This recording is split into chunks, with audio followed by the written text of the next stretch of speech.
ছি ছি, কি লজ্জা কি লজ্জা। এটা আর সহ্য করা যাচ্ছে না ভাই, এটা আর সহ্য করা যাচ্ছে না। এটা কি সহ্য করা যায় ভাই? একদম অসহ্য, এটা বুকে একদম খুব কষ্ট হচ্ছে, ব্যথা করছে বুকে। কি আর বলবো ভাই, কিছু বলার নেই, কিছু বলার নেই। বুক একদম ফেটে যাচ্ছে ভাই, বুক একদম ফেটে যাচ্ছে ভাই। 25 বছর ধরে খেলা দেখছি, 25 বছর ধরে খেলা দেখছি, 2000 সাল থেকে খেলা দেখছি। খেলা দেখার জন্য কত স্কুল মিস করেছি, কত টিউশন মিস করেছি, কত বকা খেয়েছি, বাড়িতে মার পর্যন্ত খেয়েছি। কিন্তু ভাই এই প্রথম বা লাস্ট 1 ইয়ার থেকে হোম সিরিজের এই অবস্থা দেখছি। এরকম খারাপ অবস্থা আমি কোনোদিন দেখিনি। কিন্তু ভাই এই প্রথম বা লাস্ট 1 ইয়ার থেকে হোম সিরিজের যা অবস্থা, তাতে তো ভাই ক্রিকবাজ খুলতেই ভয় করছে। হটস্টার কিংবা টিভি চ্যানেল তো দূরের কথা, ক্রিকবাজ খুলতে গিয়ে না বুকটা ধরাম ধরাম করছে। কি হয় কি হয় কি হয়, কি দেখবো, অসম্ভব, একদম খুলতে পারছি না ভয়ে। এতটাই খারাপ অবস্থা এখন আমাদের টিমের। আই এম শিওর আপনাদেরও একই অবস্থা। কিন্তু ভাই এই অবস্থার জন্য দায়ী কে? কে দায়ী?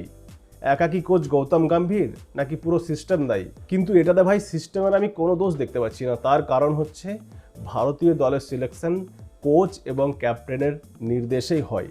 এটাই হয়ে আসছে সারা জীবন, চিরকাল এটাই হয়ে আসছে। কিন্তু ভাই যেদিন থেকে গৌতম গম্ভীর কোচ হয়েছে সেদিন থেকে ভাই টেস্ট ক্রিকেটের হালত একদম খাস্তা। যার কারণে বলতেই হচ্ছে ভাই, গম্ভীর হটাও দল বাঁচাও, নাহলে এই দল বাঁচবে না, এই দলটাকে শেষ করে দেবে এই ভারতীয় দল। উড়ে বাবরে বাবরে, ভারতীয় দল কি দল ছিল! সেনা কান্ট্রির দেশগুলো ভারতে টেস্ট খেলতে আসতে ভয় পেত, হ্যাঁ ভয় করতো যে 5-0 হারবো, 4-0 হারবো, 3-0 হারবো, এরকম অবস্থা ছিল। সেই দলের কি অবস্থায় নিয়ে এলো গম্ভীর। নিউজিল্যান্ড বাঁচ দিয়ে গেল 3-0, এবার সাউথ আফ্রিকা 2-0। এটা সহ্য করা যায় না, এটা অসম্ভব। কষ্ট হচ্ছে বুকে। গম্ভীরের কি একটু কষ্ট হচ্ছে না? দলটাকে শেষ করে দিচ্ছে গম্ভীর। ভাই দেখো তুমি প্লিজ, খুবই খারাপ লাগছে গৌতম গম্ভীর সম্পর্কে এরকম বলছি আমরা, কিন্তু যদি নিরপেক্ষ বলতে হয় তাহলে গৌতম গম্ভীরকে অ্যাজ এ প্লেয়ার 100তে 100 দেবো, বাট অ্যাজ এ কোচ, বিশেষ করে টেস্ট ম্যাচে একদম big zero. As a player তুমি ভালো খেলেছো, তুমি প্রচণ্ড সাহসী ছিলে, ফাইটার ছিলে, তুমি বিগ ম্যাচে রান করেছো, সেমিফাইনাল, ফাইনাল, 2011 ফাইনাল জিতিয়েছো, 2007-এর T20 ওয়ার্ল্ড কাপ জিতিয়েছো, চ্যাম্পিয়ন্স ট্রফি জিতিয়েছো, বাট অ্যাজ এ কোচ তুমি একদম ফেল, পুরোপুরি ফেল। তুমি দলটাকে শেষ করে দিলে, শেষ করে দিলে। শুধু ওই T20 ওয়ার্ল্ড কাপ জেতার জন্য তুমি অলরাউন্ডার নিয়ে এসে দলটাকে শেষ করে দিলে, আর ওই T20 ঢাঁচাকে তুমি টেস্টে অ্যাপ্লাই করেছো, যার কারণে আমাদের টেস্টের এই অবস্থা। তুমি ওই T20 ঢাঁচাকে টেস্টে অ্যাপ্লাই করে তুমি এই দলটাকে এরকম করে দিলে, দলটাকে শেষ করে দিলে। গম্ভীর শোনো, তুমি দলটাকে শেষ করে দিলে। 3টে আলাদা আলাদা ফরম্যাট আছে, টেস্ট ক্রিকেট আলাদা ফরম্যাট, টেস্ট ক্রিকেটের জন্য প্রপার ব্যাটসম্যান দরকার, তুমি দলে রাখো না, তুমি অলরাউন্ডার। গম্ভীরের এই অলরাউন্ডারের নেশাটাই না আমাদের দলটাকে শেষ করে দিল। টেস্টে 5 জন প্রপার ব্যাটসম্যান আমি সারা জীবন দেখে আসছি। টেস্ট ম্যাচ খেলতে গেলে 5 জন প্রপার ব্যাটসম্যান লাগবেই লাগবে, না হলে তুমি কোনোদিন টেস্ট ম্যাচ জিতবে না। অলরাউন্ডার দিয়ে টেস্ট ম্যাচ জেতা যায় না, T20 জেতা যায়। তুমি কোনো টেস্ট ম্যাচে প্রপার 5 জন ব্যাটসম্যান খেলাচ্ছ না। তোমার ভাগ্য ভালো ছিল, তুমি ইংল্যান্ডে টেস্ট সিরিজে ড্র করেছো, কারণ ইংল্যান্ডের পিচটা ভালো ছিল, ব্যাটিং ফ্রেন্ডলি ছিল। বুমরা, সিরাজ, প্রসিদ্ধ কৃষ্ণা এবং আকাশদীপ তোমাকে বাঁচিয়ে দিয়েছিল ইংল্যান্ডে, নাহলে ইংল্যান্ডে তুমি 4-0 হেরে আসতে, একদম শিওর। ইংল্যান্ডে পিচ ভালো ছিল, কিন্তু তুমি সেখানেও 5 জন প্রপার ব্যাটসম্যান খেলাওনি। টেস্টে তো কমসে কম তোমাকে ব্যাটসম্যানদের ফিক্সড একটা নাম্বার দিতে হবে। সেই ব্যাটসম্যান যেন জানে, হ্যাঁ যে আমি এই নাম্বারে খেলবো, 1 নাম্বার, 2 নাম্বার, 3 নাম্বার, 4 নাম্বার, 5 নাম্বারে আমি খেলবো। সে যেন মেন্টালি প্রিপেয়ার্ড হতে পারে, মেন্টালি প্রিপেয়ার্ড থাকে, তবেই তো সে ভালো খেলবে, ভালো পারফরমেন্স করবে। কোনো ব্যাটসম্যান একটা ফিক্সড নাম্বার নেই, কেউ জানে না আমি কোন নাম্বারে খেলবো। এবং গৌতম গম্ভীর জবে থেকে এসছে সেদিন থেকে টেস্টের সিলেকশনও একদম বাজে। T20 না হলে আমাদের প্লেয়াররা IPL খেলে, T20 তুমি কোনো রকমভাবে জিতে যাচ্ছ বলে ওটাই নিয়ে কোনো প্রশ্ন উঠছে না। ODI না হলে বিরাট কোহলি এবং রোহিত শর্মা আছে বলে কোনো প্রশ্ন উঠছে না। টেস্টের সিলেকশন তুমি কি সিলেকশন করছো? ধ্রুব জুরেলের থেকে বেশি রান তো ডোমেস্টিকে বানিয়ে বসে আছে সরফরাজ। আরে ভাই উইকেট কিপিং যদি ঋষভ পান্ত বাই চান্স কোনো কিছু হয়ে যায়, KL রাহুল আছে দলে উইকেট কিপার করার জন্য। ধ্রুব জুরেলের বন্ধুরা ন্যাশনাল টিমে এখনো পর্যন্ত ভালো খেলার রেকর্ডই নেই। কটা ম্যাচ খেলেছে, জড়াই বা খেলেছে, কোনো রানই করতে পারেনি। অথচ সরফরাজ আমাদের হোম সিরিজে এত সুন্দর খেলেছিল, তাকে বাদ দিয়ে দেওয়া হলো। সরফরাজ খুব ফর্মে ছিল এবং স্পিনকে ভালো ট্যাকল করে। ধ্রুব জুরেলকে নিয়ে তুমি পড়ে আছো, অথচ সরফরাজের এখন ক্যারিয়ারটাকে নষ্ট করে দিচ্ছ। সরফরাজকে দলে আনা অবশ্যই, টেস্ট স্কোয়াডে সরফরাজের হওয়া খুবই দরকার, বিশেষ করে আমাদের হোম সিরিজে। তুমি তাকে ইংল্যান্ড তো নিয়েই গেলে না, আবার ইংল্যান্ড থেকে আসার পর হোম সিরিজে তাকে সুযোগ দিলে না। এইভাবে তো একটা প্লেয়ারের মনোবল ভেঙে যাচ্ছে। সেরকম সাই সুদর্শনকে তুমি খেলাচ্ছ ইংল্যান্ডে, 2টো ম্যাচ খেলালে, এখানে আসার পরে প্রথম ম্যাচে তাকে খেলানো হলো না, আবার সেকেন্ড ম্যাচে খেলাচ্ছ। এরপর আমাদের নেক্সট টেস্ট সিরিজ কবে? 10 মাস পর। ভারত আবার নেক্সট টেস্ট ম্যাচ খেলবে 10 মাস পর। তাহলে এই প্লেয়ারগুলো কি করবে? যারা ওডিআই আর টি20 স্কোয়াডে যাদের জায়গা নেই, সাই সুদর্শন, যশস্বী জয়সওয়াল, এরা কিভাবে নিজেকে প্রিপেয়ার করবে? সাই সুদর্শন কিভাবে নিজেকে প্রিপেয়ার রাখবে? কি করে বুঝবে আমি কোন নাম্বারে খেলবো? তো কোনো ভরসা নেই। তুমি খেলাতেও পারো, না খেলাতেও পারো, কোনো নাম্বারও ফিক্স নেই, কখনো 4-5, কখনো 2। কি মেসেজ দিচ্ছে আমরা প্লেয়ারকে? মেন্টালি তো সে ভেঙে পড়ছে না, তার তো কোনো ঠিক নেই, সে নিজেই কনফিউজড। সে জানে না আমি বাড়িতে কত নাম্বারের জন্য এই 10 মাস আমি যখন বাড়িতে ডোমেস্টিক খেলবো আমি কোন নাম্বারের জন্য নিজেকে তৈরি করব, তার তো জানা নেই। কারণ আমাদের কোচের কোনো ভরসা নেই কোন নাম্বারে তাকে খেলানো হবে। ওই যে গৌতম গম্ভীর তার নিজের ইচ্ছা মতো টিম বানাবে, নিজের পার্সোনালি যাকে ভালো লাগে তাকেই দলে নিয়ে আসবে, হর্ষিত রানার মতো।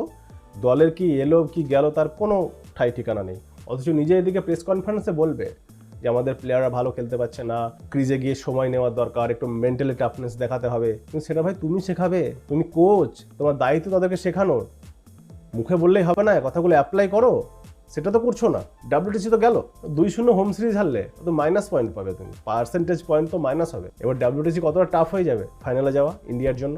আমরা ভাই বিরাট কোহলি, রোহিত শর্মা, মহেন্দ্র সিং ধোনির সময় দেখেছি টেস্টের যে স্কোয়াড সেটা এত অলরাউন্ডার ভর্তি ছিল না। এখানে ভাই নীতিশ রেড্ডির জায়গাতে তো আমরা মোহাম্মদ শামিকে খেলাতে পারি। মোহাম্মদ শামি ডোমেস্টিকে এত সুন্দর পারফরমেন্স করছে, দুর্দান্ত খেলছে, তাকে আমরা কেন দলে জায়গা দিচ্ছি না? Mohammed Shami is a real match winner for India.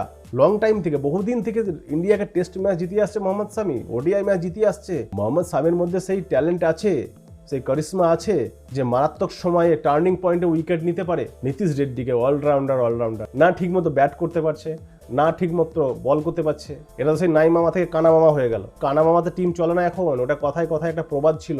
এখন হয় মামা দরকার নেই, আর দরকার হলে ভালো মামা দরকার। তাই ওসব অলরাউন্ডার নিয়ে এত দল ভর্তি রাখার থেকে 3 জন ফাস্ট বোলারের দরকার ছিল। মোহাম্মদ শামিকে দরকার ছিল যে ক্রুশাল টাইমে এসে উইকেট নিতে পারতো। 5 জন প্রপার ব্যাটসম্যান, 3 জন ফাস্ট বোলার এবং 2 জন স্পিনার নিয়ে খেলা দরকার ছিল। এভাবে লজ্জার হোম সিরিজ হারা, ছি, আমাদের তো মাথা নিচু হয়ে যাচ্ছে। এটা তো আমাদের ভাগ্যটা খুবই, কপালটা ভালো যে সাউথ আফ্রিকার টিম, সাউথ আফ্রিকার ক্যাপ্টেন এবং ম্যানেজমেন্ট ভদ্রতা দেখে আমাদেরকে ফলোয়ান দেয়নি।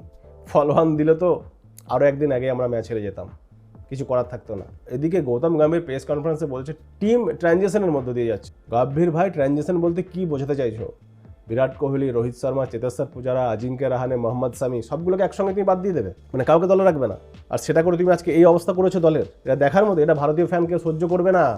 তোমার দিন কাছেই এসছে, চিন্তা করো না। হয় নিজেকে শুধরে নাও, না হলে তুমি চলে যাবে, চিন্তা করো না তুমি। এইভাবে একসাথে যদি টেস্টের বাঘা খেলোয়াড় দলের বাইরে চলে যায়, তাহলে দলটাকে ট্রানজিশনের মধ্য দিয়ে যাচ্ছে বলে তুমি নিজের দায়িত্ব থেকে নিজেকে সরিয়ে নিতে পারো না, নিজের দায়িত্ব থেকে মুখ ঘুরিয়ে নিতে পারো না। এটা তোমার দায়িত্ব, তোমার ফল্টের জন্য দল হারছে, অন্য কোনো কারণ নেই। ভাই সেম পিচ, সেম গ্রাউন্ড, কি অবস্থা করে ছাড়লো। ওদের ব্যাটসম্যানরা আসছে ভাই 400-500 রান বানিয়ে দিচ্ছে, 489 রান প্রথম ইনিংসে করে দিল। এক্ষেত্রে শুধু কোচেরও দোষ নেই, অ্যাকচুয়ালি প্লেয়াররা তো একদমই খেলতে পারছে না। কানাঘুষা আসছে দলের মধ্য থেকে যে গম্ভীরের রাজে সবাই নাকি ভয়ে ভয়ে টিমে খেলছে, ভয় করে থাকছে যে আমার জায়গা না চলে যায়, আমার জায়গা, সবাই নিজের জায়গা বাঁচাতে ব্যস্ত। গম্ভীর সাহেব এভাবে চলবে না।